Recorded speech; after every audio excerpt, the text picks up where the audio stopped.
साथियों, अमरावती से एक महत्वपूर्ण खबर आ रही है कि अमरावती में जो आदिवासी लोग हैं उनके साथ वहाँ पर काफ़ी अत्याचार किया जा रहा है, जबरन उन्हें विस्थापित किया जा रहा है।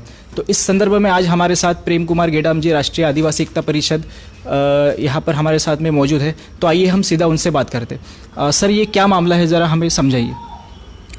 एक्चुअली अमरावती जिला जो है वो 1985 में अनुसूचित 5 घोषित एरिया है, यानी वो अनुसूचित 5 क्षेत्र है। यानी अनुसूचित 5 ये कहती है आर्टिकल 244(1) के अनुसार कि आदिवासियों का स्वायत्त शासन होगा, जल जंगल जमीन का मालक आदिवासी होगा, वहाँ पे आदिवासियों की सेल्फ गवर्नेंस लागू होगी, वहाँ पे डिस्ट्रिक्ट एडवाइज़र कमेटी होगी, ट्राइबल एडवाइजरी कमेटी होगी और एक एटोनॉमस काउंसिल वहाँ पर होगा। ये शेड्यूल एरिया के अंतर्गत अमरावती जिला आता है। शेड्यूल एरिया के आदिवासियों को विस्थापित नहीं किया जा सकता। शेड्यूल एरिया के आदिवासियों का पुनर्वसन हो सकता है, लेकिन उसी जिला में पुनर्वसन करना चाहिए ताकि शेड्यूल एरिया को बचाकर रखा जा सके। लेकिन फॉरेस्ट डिपार्टमेंट ने अमरावती जिला के जो 8 गांव है, उन 8 गांव के आदिवासियों को विस्थापित किया अकोला जिला में। अभी महाराष्ट्र में 11 जिले अनुसूचित 5 में हैं, उसमें अकोला जिला नहीं है। अब शेड्यूल एरिया के आदिवासियों को अकोला जिला में डाला है। इसका मतलब यह है कि शेड्यूल एरिया को नॉन शेड्यूल एरिया घोषित करने का कार्यक्रम फॉरेस्ट डिपार्टमेंट ने किया। ये अथॉरिटी तो महाराष्ट्र के राज्य सरकार को भी नहीं है, भारत के प्रधानमंत्री को भी नहीं है, मुख्यमंत्री को भी नहीं है, क्योंकि सेल्फ गवर्नेंस आदिवासी की ये कहती है कि उसमें यानी गवर्नर और प्रेसिडेंट, राज्यपाल और राष्ट्रपति के नियंत्रण का मामला है। और फॉरेस्ट डिपार्टमेंट ने राष्ट्रपति से, राज्यपाल से कोई अधिसूचना ना निकालते हुए डायरेक्ट उनको विस्थापित कर दिया, नाम दिया पुनर्वसन का और विस्थापित कर दिया। तो ये बहुत बड़ा अन्याय, ये संविधान के बाहर जाकर उन्होंने काम किया। ऐसी कोई अथॉरिटी उनको नहीं है, लेकिन ये काम फॉरेस्ट डिपार्टमेंट के लोगों ने किया। ये बहुत बड़ा अत्याचार आदिवासियों के ऊपर हुआ है कि शेड्यूल एरिया को नॉन शेड्यूल एरिया घोषित करने का कार्यक्रम है। यानी शेड्यूल एरिया को नॉन शेड्यूल एरिया घोषित कर दो ताकि जल जंगल जमीन जो आदिवासियों की है वो उद्योगपतियों को दे सकते हैं। वहाँ पे टाइगर प्रोजेक्ट वो शुरू कर रहे हैं। अमरावती जिला में एक भी टाइगर नहीं है, तो टाइगर प्रोजेक्ट कहाँ से शुरू होगा? जिस एरिया में टाइगर ही नहीं है वहाँ पे उन्होंने टाइगर प्रोजेक्ट शुरू कर दिया। यानी इन्होंने टाइगर बाहर से लाए और उस एरिया में छोड़ दिए। करीबन 42 शेर वहाँ पर छोड़े गए हैं और 22 उनके बछड़े हैं। तो जहाँ पर एक भी टाइगर नहीं था वहाँ पर टाइगर उन्होंने छोड़ दिए गए।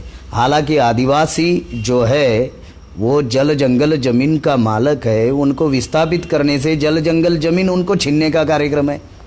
ये तो देवेंद्र फडणवीस की सरकार कर रही है। आदिवासियों के जल जंगल जमीन से उनको विस्थापित करने का काम कर रही है। और ये 2006 में ये कार्रवाई उन्होंने शुरू की। 2006 में कांग्रेस की सरकार थी। जब सरकार कांग्रेस की थी, कांग्रेस ने प्लेटफॉर्म बनाया और बीजेपी के कार्यकाल में विस्थापन हुआ। यानी ये जो शेड्यूल एरिया को नॉन शेड्यूल एरिया जो घोषित करने का जो कार्यक्रम चल रहा है, ये कांग्रेस और बीजेपी दोनों मिलकर कर रहे हैं। फॉरेस्ट डिपार्टमेंट के लोग जो है उनको साथ सहयोग दे रहे हैं। और जो हमारे रिजर्व सीट से जो एमएलए एमपी चुनकर जाते वो क्या कर रहे हैं? अगर शेड्यूल एरिया को नॉन शेड्यूल एरिया घोषित किया जा रहा है, एक भी जनप्रतिनिधि अभी तक कोई आवाज नहीं उठाया। एक भी जनप्रतिनिधि, ना कांग्रेस का और ना ही बीजेपी का जनप्रतिनिधि इस समस्या का हल कर रहा है, बल्कि विस्थापन का समर्थन वो लोग कर रहे हैं। तो हम शेड्यूल एरिया को बचाना चाहते हैं। अभी फॉरेस्ट डिपार्टमेंट ने टाइगर प्रोजेक्ट शुरू किया, अभी अभयारण्य घोषित कर दिया।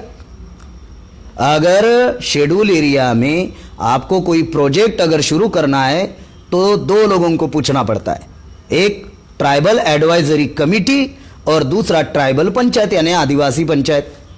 ये 2 लोगों को पूछा नहीं गया। अगर उन्होंने टाइगर प्रोजेक्ट या कोई भी प्रोजेक्ट, अगर अनुसूचित एरिया में कोई प्रोजेक्ट अगर शुरू करना है तो आदिवासियों की परमिशन लेनी होगी। और रूल ऑफ लॉ ये कहता है कि जो भी रेवन्यू मिलेगा उस एरिया से, वो प्रोजेक्ट से, उस रेवन्यू की रॉयल्टी आदिवासियों को देनी होगी। ऐसा काम फॉरेस्ट डिपार्टमेंट ने किया नहीं। उन्होंने टूरिस्ट प्लेस, अभयारण्य, टाइगर प्रोजेक्ट, धरण प्रकल्प, ऐसे प्रोजेक्ट वो लोग ला रहे हैं और अनुसूचित घोषित एरिया में ये प्रोजेक्ट वो लोग शुरू कर रहे हैं, लेकिन किसी प्रकार की कोई रॉयल्टी आदिवासियों को नहीं दे रहे। अभी मैं एक उदाहरण आपको देता हूं। ये महाराष्ट्र में ताड़ोबा अभयारण्य है, वहां पर 40 करोड़ रुपया हर साल का रॉयल्टी, हर साल का 40 करोड़ रेवन्यू मिलता है। अगर 40 करोड़ अगर रेवन्यू अगर फॉरेस्ट डिपार्टमेंट को मिल रहा है तो संविधान कहता है कि उसकी रॉयल्टी आदिवासियों को मिलनी चाहिए। अगर हम आदिवासियों को रॉयल्टी मिलते तो आदिवासी अपनी स्कूल निर्माण करता, आदिवासी हेल्थ डिपार्टमेंट का निर्माण करता, कृषि विभाग का निर्माण करता। यानी कॉन्स्टिट्यूशन में एक अलग कॉन्स्टिट्यूशन है, constitution with in a constitution, संविधान में सेपरेट संविधान आदिवासियों को दिया गया है कि आदिवासी अपना राज्य खुद निर्माण कर सकता है, आदिवासी अपना एडमिनिस्ट्रेशन खुद निर्माण कर सकता है, स्कूल का निर्माण कर सकता है, कृषि का निर्माण कर सकता है, आरोग्य का निर्माण कर सकता है, रोजगार का निर्माण कर सकता है। हमें भारत सरकार से, महाराष्ट्र सरकार से 1 रुपया मांगने की जरूरत नहीं है। वो रेवन्यू की रॉयल्टी अगर हम लोगों को मिल जाए तो हम लोग हमारी व्यवस्था खुद बनाएंगे। रॉयल्टी भी नहीं दे रहे और हमारे एरिया में प्रोजेक्ट शुरू कर रहे। अभी अमरावती और अकोला जिला में जो रेड्डी साहब है, IFS अधिकारी है, वो पेपर में बयान दे रहे हैं। अभी ये ऑफिशियल बयान है या कौन सा बयान है, इसकी छानबीन हम लोग कर रहे हैं। वो कह रहे हैं कि व्याघ्र प्रकल्प में आदिवासियों की घुसपैठ हम बर्दाश्त नहीं करेंगे। मैं रेड्डी साहब को बताना चाहता हूं, घुसपैठ हम लोगों ने की, आप लोगों ने हमारे एरिया में घुसपैठ की। हम तो हजारों सालों से उस एरिया में रह रहे हैं, जल जंगल जमीन के पास हजारों सालों से हम लोग रह रहे, न जाने हमारी कितनी पीढ़ियां वहां पर रह रही, और वो हमें कह रहे घुसपैठ किया। अरे घुसपैठ तो भाई आप लोगों ने किया हमारे एरिया में, हमारे एरिया में आप लोगों ने घुसपैठ किया। टाइगर प्रोजेक्ट लाकर घुसपैठ किया, धरण प्रकल्प लाकर घुसपैठ किया, अभयारण्य लाकर आप लोगों ने घुसपैठ किया। ये तो आप लोगों ने किया। हम ये कह सकते हैं कि हमारे अनुसूचित क्षेत्र एरिया में आप लोगों ने घुसपैठ किया। ये फॉरेस्ट डिपार्टमेंट जो है, इन्होंने जो टाइगर प्रोजेक्ट लाया, ये घुसपैठ वाला है। जहां पर टाइगर नहीं है वहां पर टाइगर प्रोजेक्ट शुरू कर दिया। तो हमारा ये कहना है कि अमरावती जिला में जो 8 गांव को विस्थापित किया, पुनर्वसन के नाम पर विस्थापित किया, 2012 में किया। विस्थापन का एक क्राइटेरिया होता है, पुनर्वसन का एक क्राइटेरिया होता है। क्राइटेरिया क्या है? अगर किसी समूह को आप दूसरे जगह पर अगर आप उनको पुनर्वसित कर रहे हैं तो सबसे पहले वहां पे जमीन की उपलब्धता देखनी होगी, जमीन उपलब्ध करानी होगी, वहां पे पानी की व्यवस्था उपलब्ध करानी होगी, आरोग्य की व्यवस्था उपलब्ध करानी होगी, वहाँ पे शिक्षा की व्यवस्था उपलब्ध करानी होगी, वहाँ पे मार्केट की व्यवस्था उपलब्ध करानी होगी, रहने के लिए घर का प्रावधान वहाँ पर करना होगा, वहाँ पे रोजगार की व्यवस्था उपलब्ध करानी होगी। ये सारा करने के बाद फिर उनका पुनर्वसन करना होगा। ये क्राइटेरिया है। ऐसा फॉरेस्ट डिपार्टमेंट के लोगों ने किया नहीं। इसमें फॉरेस्ट डिपार्टमेंट ही शामिल नहीं है, इसमें रेवन्यू डिपार्टमेंट भी शामिल है, इसमें फॉरेस्ट डिपार्टमेंट भी शामिल है, इसमें टाइगर प्रोजेक्ट भी शामिल है। 3 लोग शामिल है इसमें, और किसी भी प्रकार की कोई सुविधा उनको नहीं दी। किसी के पास 25 एकड़ जमीन थी, किसी के पास 30 एकड़ जमीन थी, किसी के पास 40 एकड़ जमीन थी। जो किसान था आदिवासी अमरावती जिला में, पुनर्वसन के नाम पर विस्थापन किया, भूमिहीन बन गया। जब किसान ही भूमिहीन बन गया तो शेत मजदूर की क्या परिस्थिति होगी? मेलघाट में जमीन थी, किसान भी था, शेत मजदूर भी थे, उनको दूसरे जिला में विस्थापित कर दिया, जमीन भी चली गई, जो शेत मजदूर था उसके लिए रोजगार भी नहीं मिला। तो ये क्राइटेरिया होता है, इस क्राइटेरिया के अंतर्गत ये पुनर्वसन करना पड़ता है। लेकिन फॉरेस्ट डिपार्टमेंट, रेवेन्यू डिपार्टमेंट और टाइगर प्रोजेक्ट के लोगों ने ये क्राइटेरिया पूरा नहीं किया। 10 लाख रुपए दे दिए, उनमें से 2.5 लाख रुपए सुख सुविधा के लिए काटे गए। किस रूल के अंतर्गत काटे गए? वहां पे कोई मार्केट की सुविधा नहीं। अभी राष्ट्रीय आदिवासी एकता परिषद के द्वारा हम लोगों ने 8 गांव के सर्वे किए।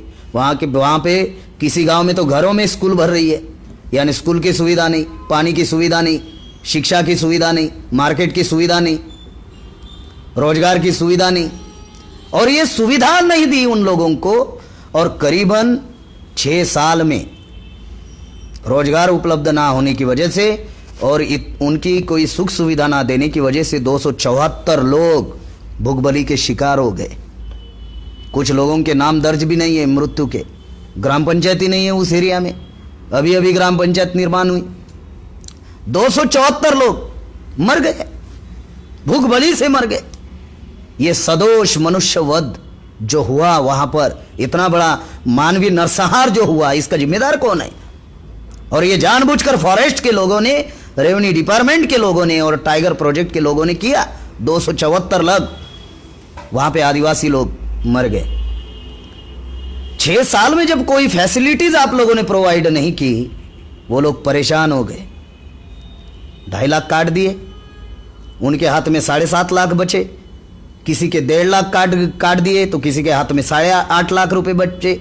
फिर उन पैसों में घर बांधना पड़ा उनको, उन पैसों में उनको रहने खाने का सामान खरीदना पड़ा। ये सारे में जो 7.5 लाख रुपए उनको मिले, वो सारे 7.5 लाख रुपए 1 साल में खत्म हो गए।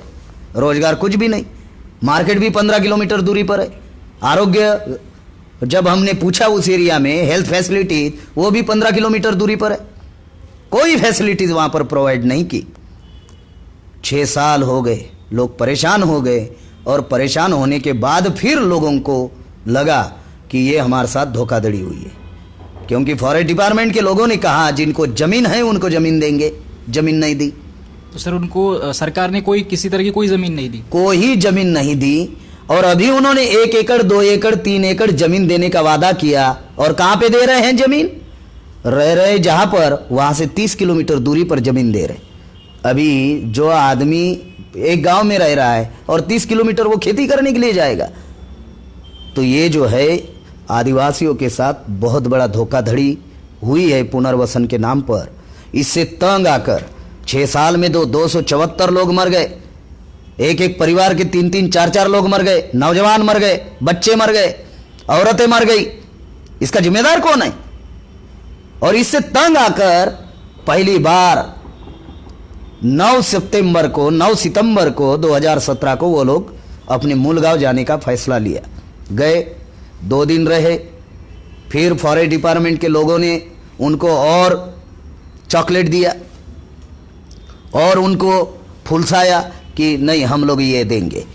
तो आदिवासी लोग, ईमानदार लोग थे, फॉरेस्ट डिपार्टमेंट के ऊपर उन्होंने विश्वास किया। 2 दिन बाद फिर वापस आए। वापस आने के बाद फिर भी कुछ नहीं दिया और तंग आ गए। और 25/12/2017 को फिर और अपने मूल गांव गए और तब 32 दिन रहे। तभी फॉरेस्ट डिपार्टमेंट के लोगों ने, रेवेन्यू डिपार्टमेंट के लोगों ने उन लोगों को आश्वासन दिया कि आपको जमीन देंगे, आपको रोजगार देंगे, सारी सुख सुविधा उपलब्ध करा कर देंगे। 32 दिन वो आदिवासी जंगल के अंदर रहे, फिर वापस आ गए। जनप्रतिनिधियों के द्वारा उनको आश्वासन दिया गया, वापस आ गए। ईमानदार लोग हैं। और ईमानदार लोग होने की वजह से एक तो अड़ानी है, अशिक्षित है, अजागरूक है। और वो लोग फॉरेस्ट डिपार्टमेंट के लोगों के ऊपर और जो जनप्रतिनिधि जो लोग हैं उनके ऊपर उन्होंने विश्वास रखा, उनके बोली के ऊपर विश्वास रखा। देवेंद्र फडणवीस जी ने भी उनको आश्वासन दिया।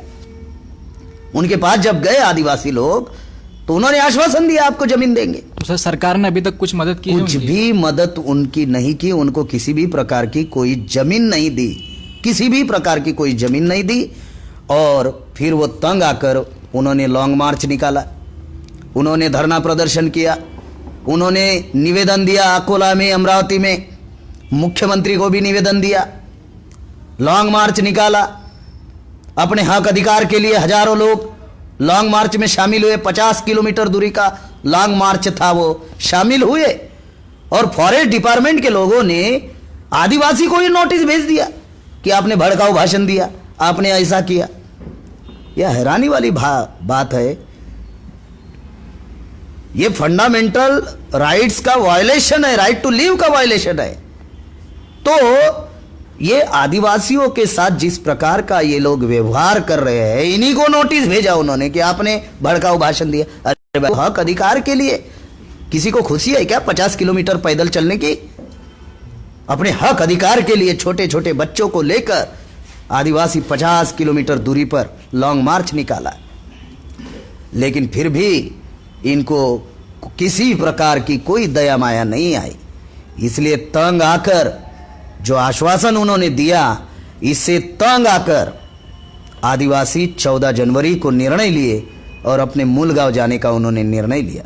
जब वो मूल गांव में गए जब मूल गांव में गए तो शुरुआती दौर में 15 तारीख को तो फॉरेस्ट डिपार्टमेंट के लोगों ने 16 लोगों के ऊपर केस लगाए, वो भी झूठे केस 353 की, कि इन्होंने गेट तोड़ा, इन्होंने दस्तावेज जलाए, इन्होंने सरकारी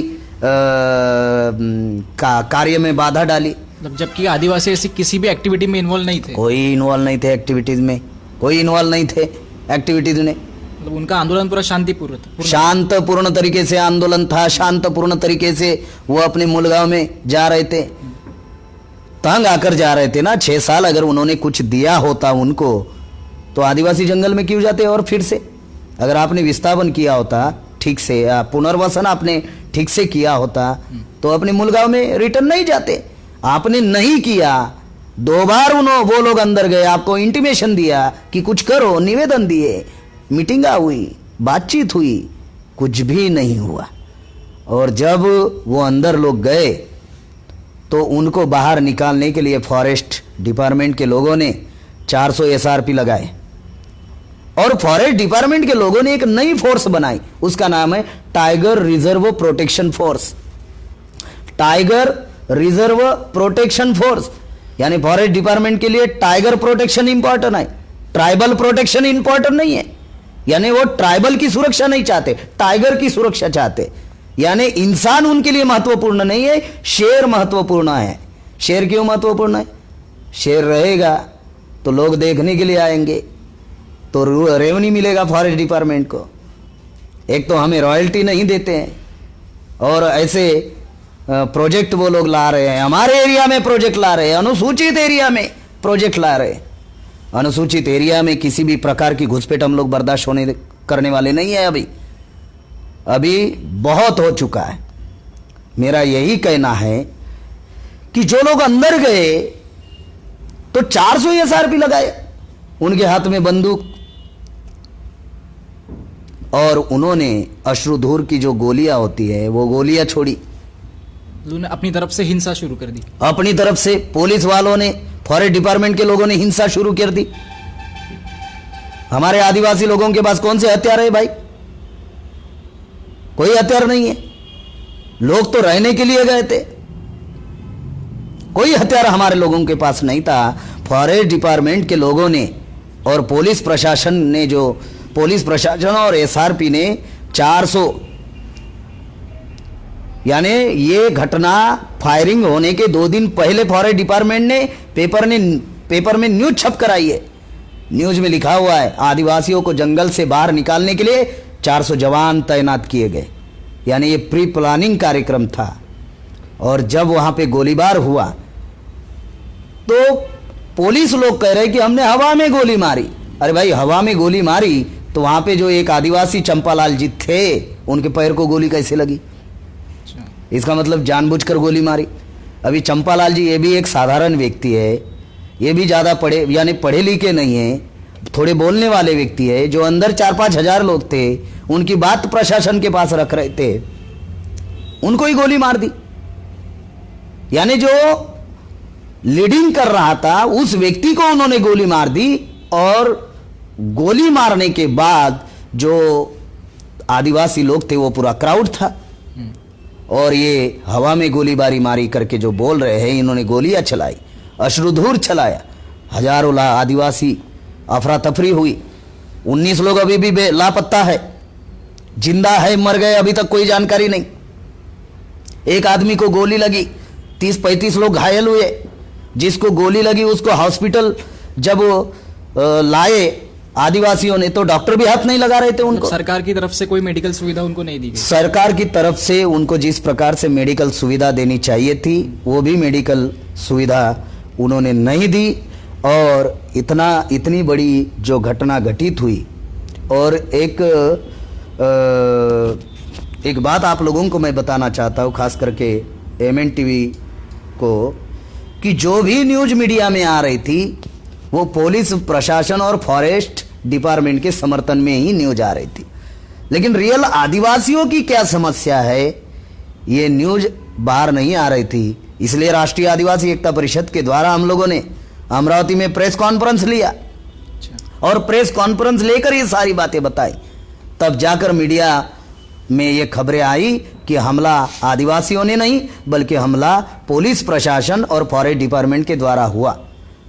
और वहां पर हमला होने के बाद जब अफरा तफरी हुई, लोग घायल हुए, एक आदमी को गोली लगी, फिर कुछ लोगों को, सारे लोगों को फिर वहां से जंगल से बाहर निकाला गया।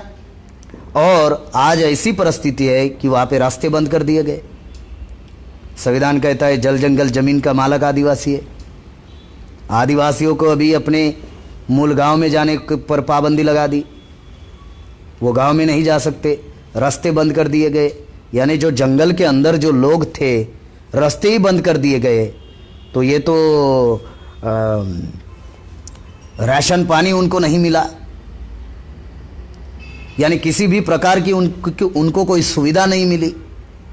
यानी इतना बड़ा जो घटनाक्रम अमरावती जिला में मेलघाट एरिया में जो हुआ, ये बात अभी तक जनता को इसकी रियल जानकारी नहीं है कि एक्चुअल क्या हुआ। वो अनपढ़ अशिक्षित अडानी लोग हैं, वो हमला कर ही नहीं सकते, उनके पास कुछ है ही नहीं तो हमला क्या करेंगे। फॉरेस्ट डिपार्टमेंट और पुलिस प्रशासन ने जिस प्रकार से वहां पर कार्रवाई की, मेरा तो यह आरोप है कि यह महाराष्ट्र सरकार जो देवेंद्र फडणवीस की जो सरकार है, यह आदिवासियों को नक्सलवादी बनाने का कार्यक्रम कर रही है। यह जो हमें दिखाई दे रहा है, यह आदिवासियों को नक्सलवादी बनाने का कार्यक्रम वो लोग कर रहे हैं। बहुत भयंकर स्थिति तो सर वहां पर चल रही है। आगे इसके आगे राष्ट्रीय आदिवासी एकता परिषद के माध्यम से किस तरह इस आंदोलन को, इस लड़ाई को आप आगे लेके जाएंगे, ये बताइए। हमारा ये कहना है कि पहली बात प्रशासन को ये समझनी होगी कि अमरावती जिला अनुसूची 5 का एरिया है, शेड्यूल एरिया है। शेड्यूल एरिया के आदिवासियों का विस्थापन नहीं हो सकता, उनका पुनर्वसन उसी जिला में करना पड़ता है क्योंकि शेड्यूल एरिया को ध्यान में रखकर।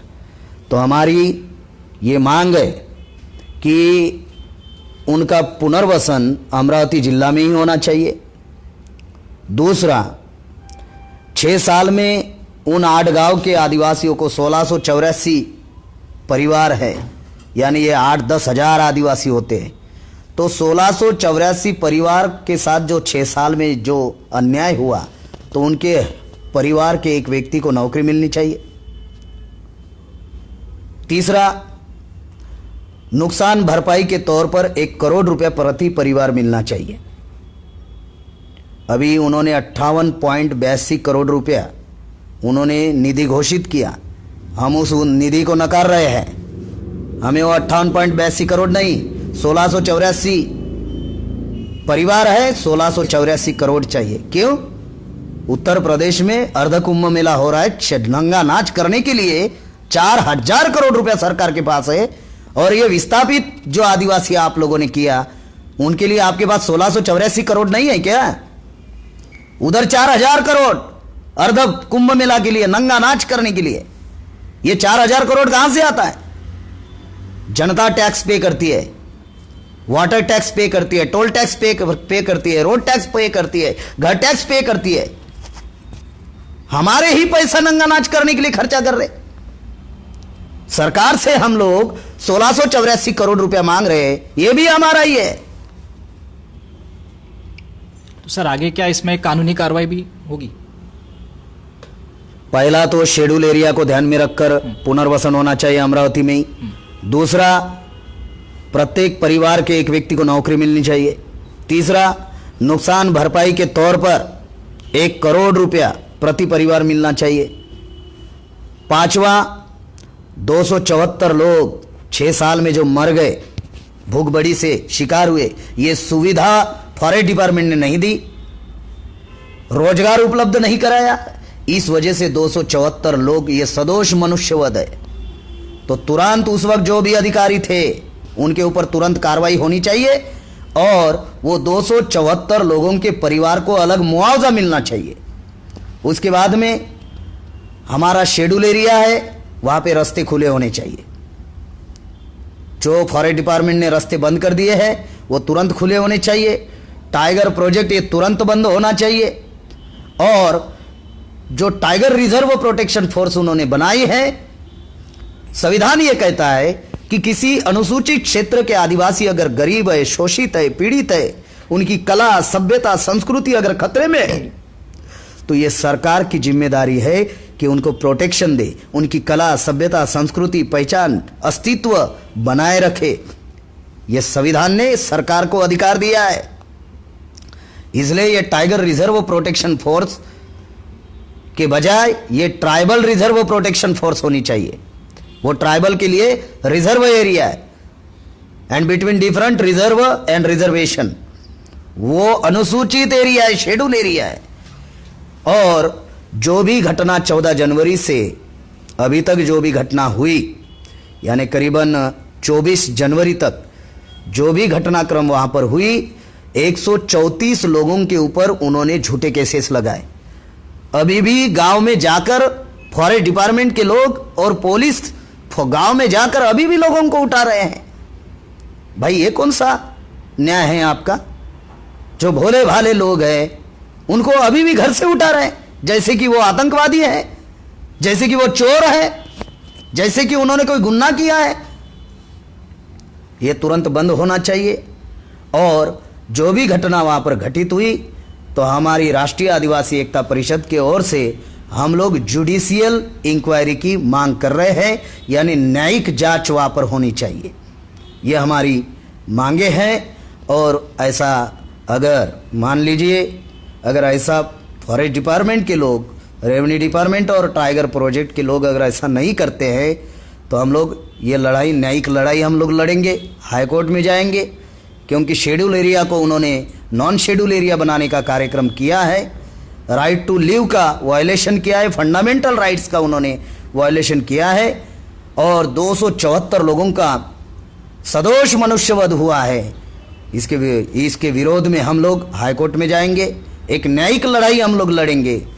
और जो पुनर्वसन के नाम पर जिन आदिवासियों का विस्थापन किया है, अगर उनके लिए रोड पर भी उतरना पड़े, तो राष्ट्रीय आदिवासी एकता परिषद हम लोग पूरे महाराष्ट्र में पहले धरना प्रदर्शन करेंगे, फिर रैली प्रदर्शन करेंगे, फिर अगर फिर भी नहीं मानते तो रास्ता रोको करेंगे, और फिर भी नहीं मानते तो जेल भरो आंदोलन करेंगे पूरे महाराष्ट्र में, 36 जिला में। और जनप्रतिनिधि जो हमारे समाज से, जो रिजर्व सीट से जो चुनकर जाते हैं, एमएलए एमपी बनते हैं, हम उनको भी बताना चाहते हैं, अगर ये बातें, अगर जो मांग रखी जा रही है आदिवासी समाज के द्वारा, अगर आप इसको पूरा नहीं करते हैं, तो 2019 में आप लोगों को हम लोग सबक भी सिखाएंगे। तो हम लोग अभी 2 प्रकार की लड़ाई लड़ने जा रहे हैं। एक कोर्ट की लड़ाई लड़ेंगे, न्यायिक लड़ाई, और एक लड़ाई हम लोग रोड पर भी, रास्ते पर भी हम लोग ये लड़ाई लड़ेंगे। धन्यवाद सर। तो ये थे राष्ट्रीय आदिवासी एकता परिषद के प्रेम कुमार गेडाम सर, जिन्होंने हमें बताया कि अमरावती में किस तरह आदिवासियों पर अत्याचार हो रहा है। तो दोस्तों ये बात आपको और कोई नहीं बताएगा, इसलिए MNTV पेज को आप ज़रूर लाइक कीजिए, इसके YouTube चैनल को भी लाइक कीजिए और ज़्यादा से ज़्यादा आदिवासी साथियों तक इसको शेयर कीजिए। धन्यवाद। समाज की महत्वपूर्ण घटनाओं की जानकारी के लिए MNTV को सब्सक्राइब करें और साथ ही साथ बेल आइकन को दबाएं ताकि आपको हर महत्वपूर्ण जानकारी मिलती रहे।